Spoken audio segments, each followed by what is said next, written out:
ciidamadeedii ka kala socdaan degmada Afgooye gobolka Shabeellaha Hoose maamulka Koonfur Galbeed dawladda dhexe ee wasiirada xukuumadda oo uu madax ka yahay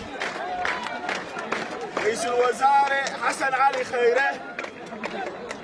gudoomiyaha baarlamaanka mudane Maxamed Sheekh Mursal Cabdiraxmaan madaxweynaha jamhuuriyadda Soomaaliya mudane Maxamed Cabdullaahi Farmaajo oo intaba dadkii matalayay oo ay hortiina taagan yihiin dawladda federaalka oo aanan u kala harin waxaan mahad ka celinaynaa marka ugu horeyso ciidamada qalabka sida xoogga dalka Soomaaliyeed nidaamka iyo kala dambeynta oo deegaankan muddo dheer ugu dambeysay ay ku soo celiyeen iyo nabadii dadkaan oo ah dad beeraley oo dawlad ku nool ah sidoo kale nidaamka ee maamulka sharafta leh ee degmada Afgooye iyo gobolka Shabeellaha Hoose oo ay ayagana iyo nabadgelyada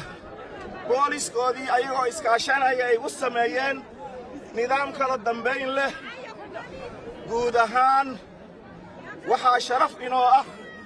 anoo magacoodii xildhibaankii deegaanka ku hadlaya marna kii deegaankan oo afar waanba basley la isku yiraahdo hintarabaal cad degan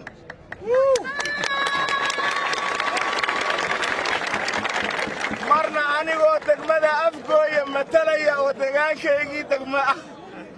marna anoo gobolka Shabeellaha Hoose aan matalaya oo gobolkaygii ah marna anoo maamulka Koonfur Galbeed aan matalayo oo maamulkaygii ah marna anigoo dawladdii dhexe ee federaalka ee jamhuuriyadda Soomaaliya matalaya oo xildhibaan qaran ah mudanayaal waxaa maanta idin soo gaaray wafdi ay hogaaminayaan golaha wasiirada oo ay ka kala socdaan wasaaradda gargaarka iyo ka hortagga masiibooyinka mudane wasiir Xamza sidoo kale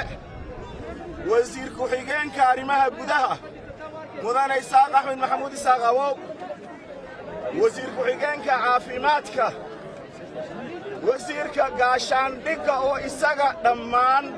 بروتوكولka marka la isku daro wasiir ku-xigeenka caafimaadka oo mudane Maxamed nahor kacayo oo aan asaga waxaan magaciisa gadaal ugu dhigay waxay tahay waa ninka nooga borotokool sareeyo oo hadli doono meeshana soo xiri doono ballanqaadkii dawladana idin siin doono marka isaga oo xukuumadda ra'iisul wasaare Khayre magaceedii wata iyo wasiiradiisii oo udbahooda iyo dhigahooda ay wataan kii asaga gargaar u socdo kii caafimaad u socdo kii waxbarasho u socdo kii arrimaha gudaha dhammaan ee amniga iyo booliska ay socdaan aana meesha ka marneen wakiilkii wasaaradda amniga oo aad taqaanaan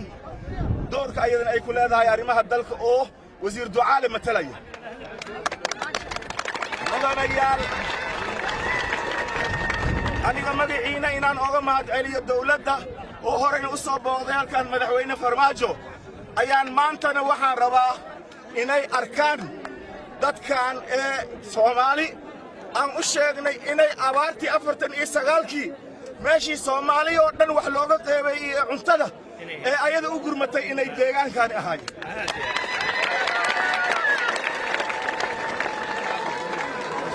maanta inay dadkan ay dhibaatoodaan oo ay wax soo saarkoodii ay ka gaajoodaan ayaga ay noqdaan dad runtii la ildaran